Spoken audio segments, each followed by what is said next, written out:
मेरे प्रियो, आज के इस प्रातःकाल में एक वचन मैं आपके सामने पढ़ना चाहूंगी। जकरिया उसके 2 उसके 8 में परमेश्वर का वचन कहता है, जो तुम्हें छूता है वो मेरी आंख की पुतली को छूता है। Praise the Lord, hallelujah. कई बार मैं और आप इस संसार के जीवनों में कई ऐसे लोग हैं जो हमारे विरोध में खड़े हो जाते हैं।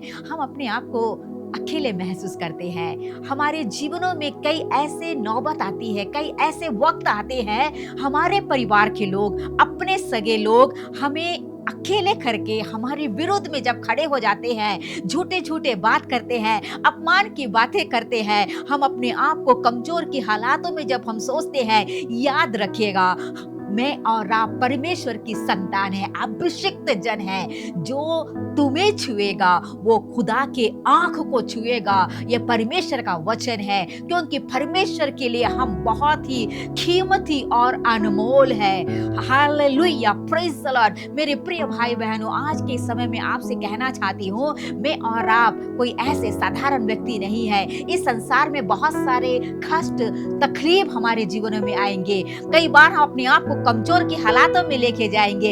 इस्राएली जब अपने आप को कमज़ोर की हालातों में सोच रहा था, जब बाबुल के बंधुआई से वापस जब यात्रा पर था, खुदा ने जकरिया के द्वारा ये आश्वासन उनके पास में भेजा कि जो तुम्हें छुएगा वो मेरे आँख की पुतली को छुएगा। खुदा के आँख के पुतली है मैं और आप। एक बहुमूल्य एक संतान है मेरे प्रियो। इसीलिए इस संसार में कोई भी अगर विरोध में खड़े हो जाए, हमारे विरोध में बातें करे, हमारे खिलाफ में कोई भी षड्यंत्र रचे, तो याद रखेगा, हमें जब छुएंगे वो खुदा की आँख की पुतली को वो छूता है। इसीलिए हमें निराश नहीं होना है, खुशी के साथ में आगे बढ़ना है, क्योंकि हमारे अंदर में खुदाबंद है, वो जीवित खुदाबंद है। क्योंकि उसके वचन के अनुसार में हम चलते हैं, उसके समान एक अच्छे एक विश्वासी जन बनकर, परमेश्वर के संतान होकर हर दिन हम खुदा के उस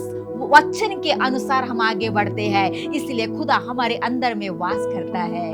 तो हम विश्वास के साथ कह सकते हैं कि मेरे सामने कोई भी षड्यंत्र आ जाए, कोई भी अपमान की बात आ जाए, मैं नहीं डरूंगा, क्योंकि मेरे साथ में मेरा खुदावंद है, मेरा रचने वाला, मुझे प्यार करने वाला, मुझे संभालने वाला, मेरे हर वक्त मेरे साथ में रहने वाला, मेरे अकेले समय में मेरे साथ रहने वाला, लोग जब विरोध में खड़े हो जाते हैं उस वक्त भी मेरे संग में रहने वाला मेरा खुदावंद है। इसलिए घबराइएगा नहीं, खुदावंद आपके साथ में है। आज के इस वचन के द्वारा प्रभु आप सभी को आशीष दे और आज का दिन आप सभी के लिए आशीषमय हो। जय मसीह की।